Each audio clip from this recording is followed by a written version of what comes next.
2023 in Nashville has concluded, and it was clear to all that participated that the scope of the event has grown significantly since its debut last year in Miami. On this episode, I once again chat with James Aita, Director of Strategy and Business Development at Medicon Systems, and Grace Vinton, a seasoned PR Director for Amendola Communications, to get their vibe on this year's ViVE. I'm your host, Carol Flagg. Take a listen as we each give our 5 takeaways from the conference. Well, Grace, James, the band once again is back together again for our reunion tour that we have a couple times a year. And one of them, of course, is when we go to these big conferences and we get to think about how the conference unfolded and digest what we saw and experienced there. And we're talking today, this special episode of What's My Tagline, about ViVE 23, which concluded recently in Nashville. So good to hear your voice and hang out here for a little bit as we talk about what I'm calling our 5 takeaways from ViVE. But before we begin, let's start with your ViVE tagline. I should have pulled up what last year's was, the inaugural event of ViVE, but I didn't have that foresight. So, so maybe it's the same tagline you used last year. I'm not really sure. But let's start with your ViVE tagline for 2023 in Nashville. Grace, we'll start with you. Sure. I would say, my tagline is always empowering the patient voice in healthcare. And to me, it's really important that we see patients as experts. But I'm going to update that this time and say empowering the patient as informaticist. I strongly believe that patients are having their own tech stack now. They are managing their own health in a way they've never been able to before. And ViVE really showed us that. Oh, that's interesting. James. Oh, well, first of all, thanks for having me as well. Super excited to be here. I think I'm going to take a note from Grace as well. Normally, I say something like making clinical data, working for providers, but I do agree with what Grace said in that patients are becoming more empowered in their clinical data. And so really, for me, it's about making clinical data work for everybody. Oh, yeah, I like it. Patients I like it. Included. Yeah, there was obviously a pretty big emphasis on the patient, as there was in health. I mean, even though it was ViVE and that was really health IT centric, and health is a more broad-based kind of conference, I think there were lots of reoccurring themes from the health event in November in Vegas that translated into themes at ViVE in Nashville. Well, okay, so we're going to do like a virtual drum roll, please, and we're going to do our 5 takeaways, and we're going to start with number 5 on your top 5 list. And James, let's have you kick it off. Yeah, I think for me, it was number 5 was the sort of lack of major ground shifting innovation changes to me. That was the first thing I saw, least on my list of sort of big, huge takeaways. But I sometimes expect to see some really huge ground shifting. I thought maybe that would be like a chat GPT, but we can get to that one later. Everybody's favorite buzzword. Grace. Playing off that, I think my number 5 is AI all day. It seems that people really kind of understood what CIOs were going to be coming to the table with at ViVE this year. And the biggest issue they really need fixed is the burnout happening in clinicians and nurses on their staff. And they came wanting AI to help fix that. Yeah. I agree with James. There weren't, too many groundbreaking announcements of new things necessarily, but I think there's definitely more of a trust that AI can handle it and can handle a lot of the mundane tasks from the rev cycle in the back office to the front office and automating some of the conversations happening with patients and other things like that. So definitely my number 5 is AI all day. Yeah. My number 5 is blockchain is dead. That there was absolutely zero on blockchain. Yeah. Like, that is just on nobody's radar any longer. No conversations. Can we say no more blockchain? Definitely did not see a lot of blockchain talk. Yeah. Well, I think we're going to be coming up to stuff that people were talking about, but I'm saying number 5 what wasn't being talked about. All right. Number 4 takeaway. Yeah, so I guess my number 4 would be, I guess, similar to what Grace said for number 5, which is, well, first off, less ChatGPT than expected. So I did come in thinking, there would be this huge talk about ChatGPT, and that, in some circles anyway, people are saying, oh, it's going to, everyone's going to lose their jobs and all this kind of stuff. And I don't think we're quite there yet. I certainly don't think that it wasn't on the tip of everybody's tongue. But certainly the idea of making some sort of artificial intelligence algorithms working inside your system to support the core functionality and reduce some of this burnout. Certainly, there's some expectation that things can be done there. For our part of Medicom systems, we talk about clinical intelligence, and that sort of leveraging real expert knowledge rather than just some sort of machine learning algorithm that's trained on Reddit or something like that, but actually really relying on expert algorithms to help things out. And I think that's becoming much more accepted in an industry as a whole. Yeah. Grace. When it comes to ChatGPT, I heard more conversations about ChatGPT in the press room than I did on the exhibit hall floor. So what that tells me is people are really seeing the vision for it, but they're not necessarily, it's not being implemented in day-to-day vendor operations quite yet. And what I heard in the press room is that some of the CIOs are starting to use it to help with patient engagement, or they're starting to use it to help with some of the even prior auth things happening in the back office to help, with some of the things that they're doing on that side as well. And so CIOs are excited for it.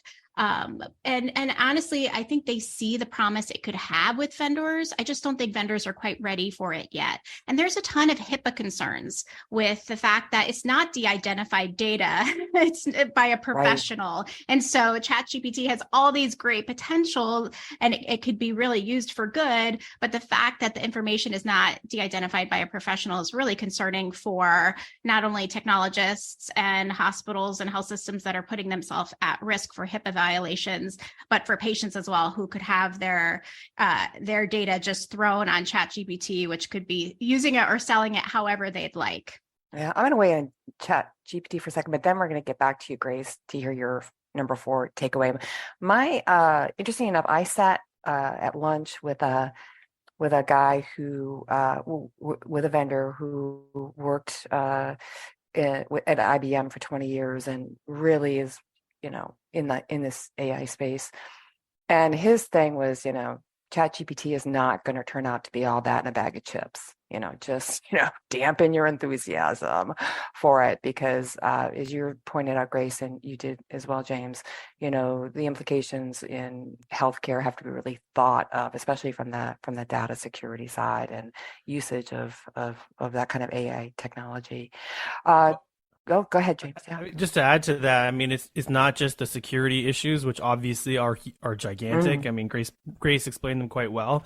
I think the other thing is that, there's huge risk if it gets something wrong. A lot of these algorithms, the machine learning algorithms, all this kind of stuff, if they're not based on some kind of expert back-end knowledge, anyone who's worked with a ChatGPT knows that it gets things wrong quite often, and but it makes it sound like it's not wrong. And so the risk of using that in any kind of live environment where someone's health is in the mix is quite scary. I mean, people are already talking about, we could use this to self-diagnose and all this kind of stuff. That's the kind of stuff that I think is really, really scary. And the professionals in the industry recognize that that's a gigantic risk. So yeah. I think these type of technologies, as Grace said, I mean, there are applications for them. The question is how do you implement them in an area that's low risk so that you can maybe automate some kind of task that's super repetitive, but that doesn't have, somebody's health as the huge risk factor there. Right, right.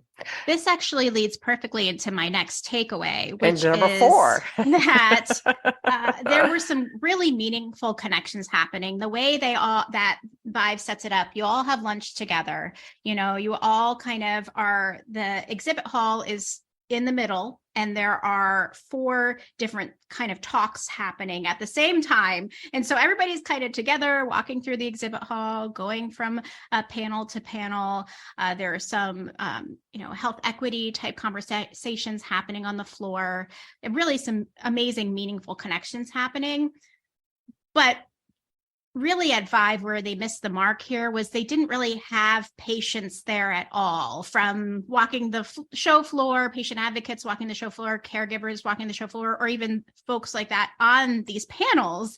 And when you're having conversations like, on topics like ChatGPT or like AI in healthcare, their input could be quite useful and valuable at this point, because patients are using it to self-diagnose, right. And they are using it to self-triage. And so in many cases, I think it sounds like they are going to be collaborating with Savvy Coop and Jen Horonjeff's association next year to get more patients on the panels and more patients included. And I'm excited to see that, because I do think, if we're going to be making huge innovation discussions and, choices being had at a huge event like this, having patients included is really helpful and useful. Yeah, I agree. More patients are better. My 4th takeaway is, really, as you brought up the exhibit floor, my number 4 takeaway is hosted buyer lounge. Wow, it went cuckoo crazy in a year. I was shocked. Like, that was a happening place to be. And I was like, good to see. But I heard some folks, and you might have heard the same thing, said that they tripled or quadrupled the hosted buyer lounge this year. So I thought that was pretty impressive. Well, and we had heard something like we had not used it this year, but based on the feedback that we got from other customers of ours and other sort of people in the industry, which we were very surprised with, because in the past, these hosted buyer things have not been particularly widely thought of as to be very valuable. Focused and valuable. Mm-hmm. Yeah. And so we heard quite the opposite this time, is that people really, really liked them, and that they were successful. And so we're definitely considering doing that for next year. Yeah. We had a number of digital health clients that did it this year, and they actually had CIOs reach out to them through the hosted buyer lounge. So not only were they reaching out to folks to set up times to chat, but also potential leads were reaching out to them to chat about what they were doing. So that was exciting. And a number of digital health companies also said they had follow-ups that said, we want to learn more information. And I think that's really the next step, where you really find the value. Yes, the conversation is great, but when they say we want to learn more, that's really exciting to see. Yeah. I did see the hosted buyer lounge was packed. Folks seem to really appreciate the value they got from that. But then also folks that had a Chime membership, they really lucked out, because there was a Chime lounge and a lot of CIOs were hanging out in there. And if you have a Chime membership, you could also go in there and, get a drink of water and sit down and have some great conversations. So in addition to some of the conversations happening on the floor, that was another way that digital health companies found value. Yeah, I thought it was interesting too. I think ViVE sort of took a chance. I don't ever remember a hosted buyer lounge. Normally you go in and it's kind of blocked off. This was wide open. Like, people could see that it was packed, you know what I mean? And a lot of activity, very, very kind of gutsy. And I think that paid off. James, number 3, we're number 3. Yeah. Number 3 takeaway. Well, number 4, I think I still haven't hit my number 4. Yeah, you did ChatGPT. Okay, so number 3. Okay, I'm turning. I'm keeping track. Good.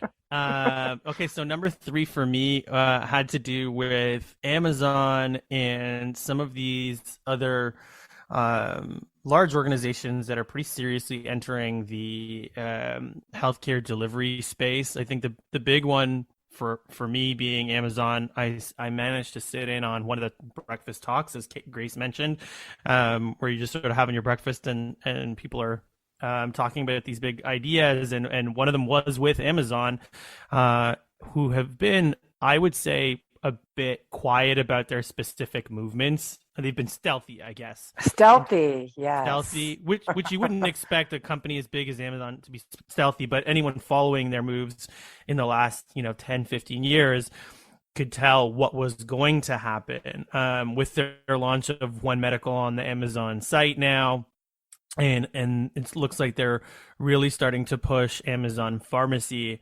I expect to see that really expand very rapidly for them to become a pretty dominant member in the pharmacy, mail order pharmacy space, as well as the delivery space. And so the question then becomes, what are the next moves for them to sort of wrap things up? Is it a move into payer? Is it a move into home health care? So I would really seriously keep an eye on them, because I do think that they're going to really kind of change the whole space. They have the capability, especially with all the data that they're going to get, to make some very serious changes to the whole system. So that was quite big for me. Obviously, the CVS and Walgreens and some of the other vendors that are kind of going into a pay vider movement as well. So kind of just watching all of those things happen, but Amazon specifically. Yeah. Grace. Yes, you could really see them on the panels too. There was CVS, there was Walgreens, there was Kroger's, there was Best Buy. I mean, they were really very vibrant on the panels and having a strong opinion about what their take is and what their position is in healthcare. And exciting to think about and see what that could become for the future of healthcare. I think everyone will benefit. One thing that I saw on the show floor, kind of in that similar vein, was health systems having booths this year, and health systems actually selling some of the different digital health technologies they developed in COVID. And so that was something I did not anticipate. And I did not think, I knew some folks were starting to do that, but it really at ViVE, you could see it on the forefront with them having their own booths. I think vendors went thinking, I'm going to make some connections here for them to buy my technology. And we're a little shocked to see them selling the technology, trying to sell the technology to them. So I'm very interested to see what this new health system informatics program will do to the industry in terms of either bolstering competition or, potentially changing some folks' business models. Right. My number 3 takeaway is Nashville. I tell you what, I just thought it was a great location. I thought ViVE did a great job with, that continual theme of the music scene in Nashville, to the Black Crowes concert. I mean, really, I thought sort of like a perfect environment, almost perfect, I guess, to bring everybody together. And everybody hung out like right there. I mean, they do a great job, just like health does, breakfast, lunch, and happy hour, but still everybody hung out in a very kind of confined space, even within the city, because we were at the National Music Center. And that leads to my number 2, actually, because leading into ViVE, we had the collapse of SVB happen. Yes. I mean, huge economic problems happening with First Republic, both banks really backing most digital health companies in the industry. And I think everyone was thinking, are people going to back out of ViVE? Like, are they still going to go? Right. And people showed up to ViVE. People showed up. But there was definitely smaller teams instead of the larger teams that they may have had at health. There was definitely less pomp and circumstance happening at the booths. I think people were being a little bit more responsible. But, given the dire state of the economy, it was kind of a question, what's it going to be like in Nashville? Will people show up? And they did. I do think there were less parties than there typically would be. And, in the after parties after the event, most of them were co-sponsored. So multiple companies who were collaborating joined together instead of having the typical large party thrown by one company. I think people were being a little bit more fiscally responsible. And the type of swag that was at the booths, I mean, it was a lot less this year, you could tell. And I think the dire state of the economy was one of those reasons. James. Yeah, no, I did think that same thing. Coming into ViVE, I was, this is going to be an absolute bloodbath.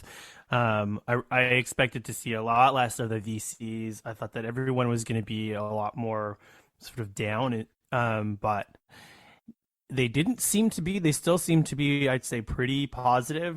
it did feel a lot more sober to me, and as Grace said, responsible thinking.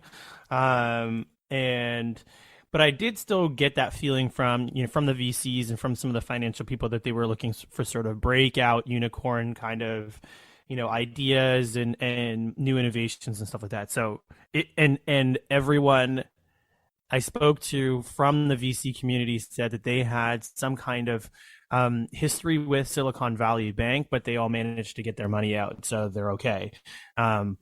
But still being, trying to be responsible and sort of not sure what's going to happen next. So I definitely got that feeling too. My number two was the growth of these data lakes, the data intermediary companies. We saw sort of the beginning of the rise of them, I think, a year ago at ViVE, and now they seem to all be growing much faster. But what I also noticed is that still nobody's thinking about, okay, now that this data tsunami is going to come to us, what are we going to do? How do we make sense of the data? What do we do with it once we receive it? Nobody's even got there yet. So, these big players are emerging, but no one's really figuring out what they're going to do with that data once it starts flowing on the receiving end.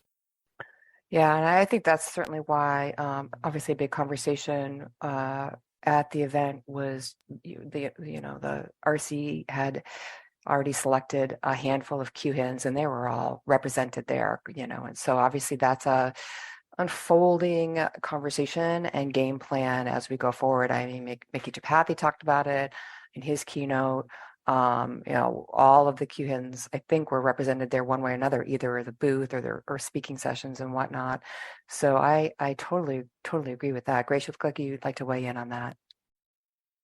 Anytime I talked with a CIO, they really talked a lot about how the economy is impacting their ability to make any types of making decisions. And a lot of that weighed on them heavily at ViVE, because yes, they could see how this one technology could really impact how they operate business from all ends of the healthcare ecosphere, but they really have to have a priority and focus because of the state of the economy and not knowing exactly how healthy their health system is.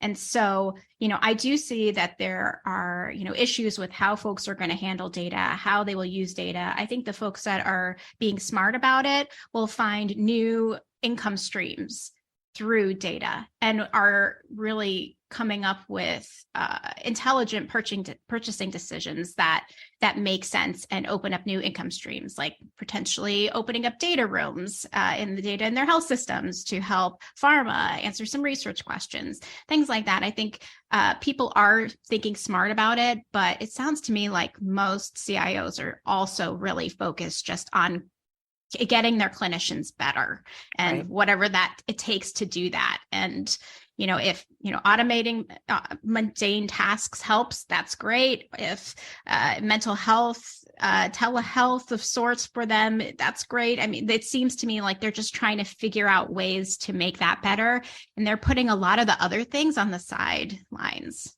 Yeah, and my number two takeaway is really, if number three was Nashville was, a great location. The tragedy of that school shooting aside that happened while we were there, which I think increased that somber note, I think, that you guys both mentioned at the conference. Going forward, it would be great, and I don't know if it's because ViVE is just really, about health IT and digital health, but I really wish going forward, I'd like to see a little bit more health at ViVE. Do you know what I mean?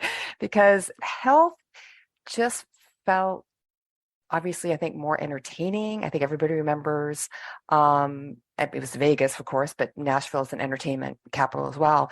It just felt more lively and not as obviously serious, but not as serious a tone, I think, as the ViVE event had. And again, you guys are talking about, the lack of money and what happened with the Silicon Valley Bank, all those kinds of things. But it would be nice, I think, number two, inject more of what you do at health at ViVE.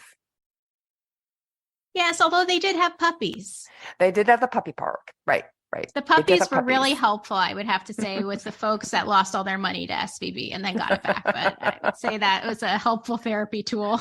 I don't know. Yeah, Those puppies got they got really like petted out after a few hours. I kind of felt bad for them, but and I feel like they did that a little bit. They did that a little bit at ViVE last year. I mean, it was in South Beach, Miami. It felt a bit ostentatious last year, and I remember coming and being, oh my goodness, this is way over the top. So it felt like maybe they scaled that back just to kind of be more in line with the Silicon Valley Bank thing, but I don't know. they felt last year. In Miami Beach and South Beach, it didn't feel anything like Hims, and it was the first year or whatever from an experiential standpoint. This year, I thought it was Nashville. It felt more like Hims, a little bit more Hims like, I guess, in I tone. definitely agree with that. Yeah, totally, totally. All right, drum roll, please. Number one takeaway. Who wants to go first? I'll go. For me, number one, and I knew this was coming, but I caught you mentioned Mickey Tripathi's talk. Number one for me was interoperability enforcement finally happening. He mentioned in that same talk, and again, once again, hats off to the way that they structured these talks to be in line with sort of, just going and picking up your breakfast. I really like that. He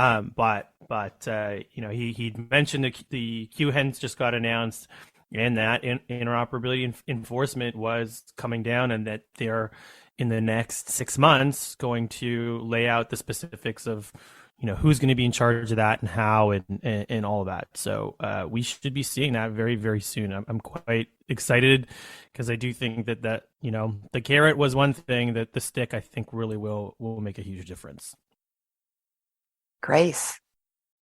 My last is just the excitement, I think, of the industry of there being more holistic care for the patient generally. That data is being used from the bench to the bedside, from all sense of the terms. And I think interoperability is going to make that happen for us. The more patients have access to their own data, the more they're empowered.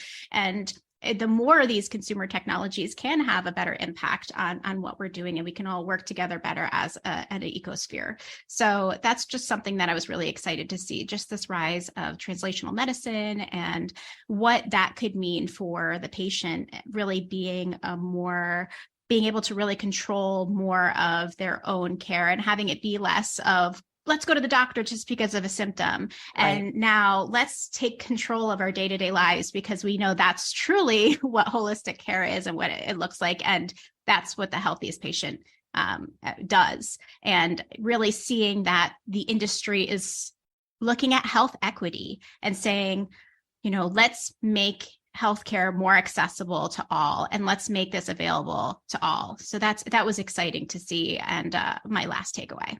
Yeah. My number one takeaway is I think Hims should really, really, really, really be worried.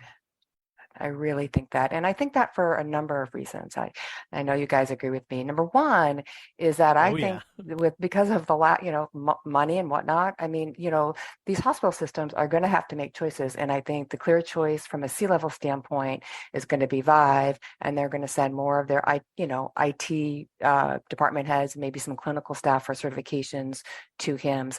But more than that, when I heard that ViVE was going to be in LA next year, I thought, that's really interesting. They're not going to be, it's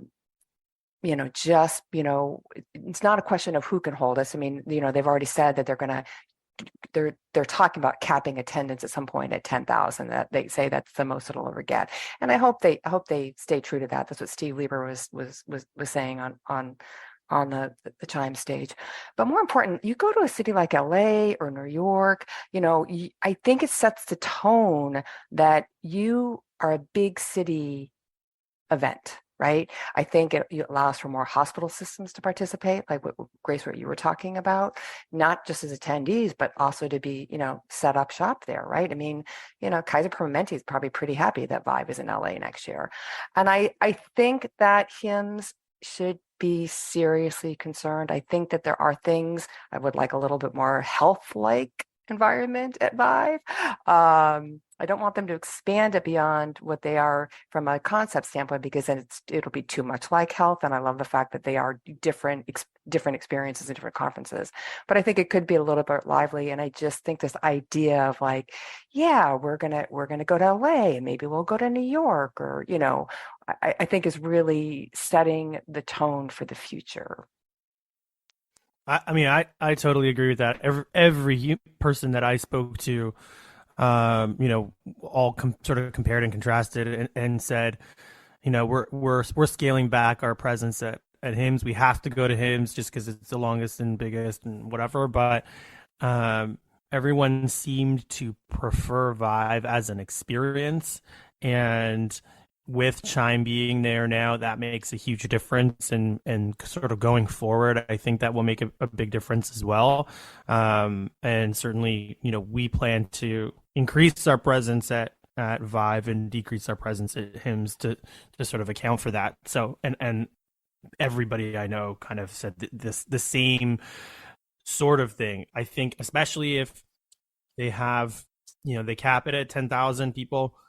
Maybe there's room for both, but certainly some people will be making decisions on one or the other. For us, we're gonna go to both because our customers will be at both, but not everybody's going to be in that situation. And so I would also be pretty concerned if I was HIMSS. I kind of think both can learn from one another. I think ViVE could have more heady conversations, more kind of stronger, in-depth, real life stories type conversations that HIMSS have. I do think ViVE would benefit from that. I do think ViVE would benefit from having more patient voices on panels like HIMSS has. I think they could really benefit from that. I do think HIMSS could benefit from maybe going to a fun place in one of the coming years and maybe joining in on some of the things that make ViVE fun. So I do think they both have a place still in this ecosphere that we call, healthcare IT. I do think they both can learn from one another. And similar to James, a lot of the digital health companies that I work with are saying yes to both. They're not quite saying no to HIMSS yet, but they are decreasing their spend because they are saying yes to both. Yeah, they are decreasing their spend. And part of it too, just from a HIMSS perspective, locked into Vegas, Orlando, and Chicago is, I think, their intention is to someday be back to 40,000, right? And so, they make, you make these commitments. I mean, you don't make them a year out. You make them, it's like the Olympics, right? You make them a few years out, right?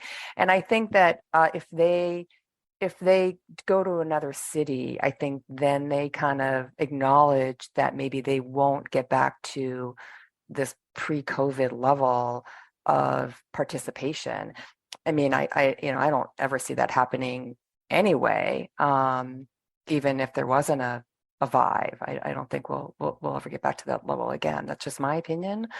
But I agree. I have a lot of clients who, this year especially took a booth in Nashville and then a meeting room in Chicago, so it'd be interesting to see if HIMSS does pivot just from a location standpoint. Once they get the next couple of years done, will they go to a different market, right? A more fun experience. Will to Grace's point, I mean, there's a lot that HIMSS could learn about being able to put on an event the way ViVE has, like having, those big speaking engagements is the same room as your breakfast, having food provided for everybody, including the exhibitors and the, and the attendees. That's good that people actually want to eat. I mean, yes, it's a cost, but when you factor it into the cost of your tickets and all this kind of stuff, it's not astronomical. So these are things that they can be doing that they haven't, because I think probably they just haven't been pushed. But certainly once they start seeing people pulling back from the spend, because it's not just the exhibit space, it's flying people there, it's all that kind of stuff, and so people will pull back the spend. Maybe that'll get their attention, hopefully. Yeah.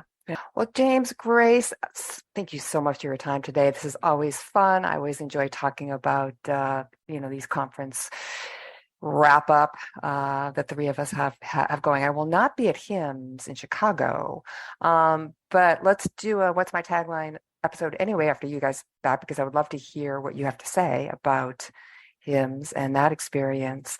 And then hopefully we will all be together again in Vegas once again for health in the fall. So again, appreciate your time. Thanks so much for having us on today, Carol. It's always great. Thanks so much for having me as well. And of course, if you want to see me, I will be at HIMSS. James, we'll be at HIMSS. Booth number. Yeah, booth number 3741. Metacom Systems will be there. There we go. I'll also be at HIMSS, and I'll be hanging around the media room if you want to come by and say hi. Everybody wants to come by and say hi to High Tea with Grace. I want to do that. All right, guys. Well, I'll see you later in the fall for sure. Thank you. You can learn more about James Aita at Metacom.com and follow him on Twitter at HealthTechJames. And learn more about Grace Vinton at acmarketingpr.com and follow her on Twitter at High Tea with Grace. Learn more about this show by visiting the program page on healthcarenowradio.com and follow me on Twitter at Carol Flagg or, of course, on LinkedIn. Until next time, I'm Carol Flagg, and I want to know, what's your tagline?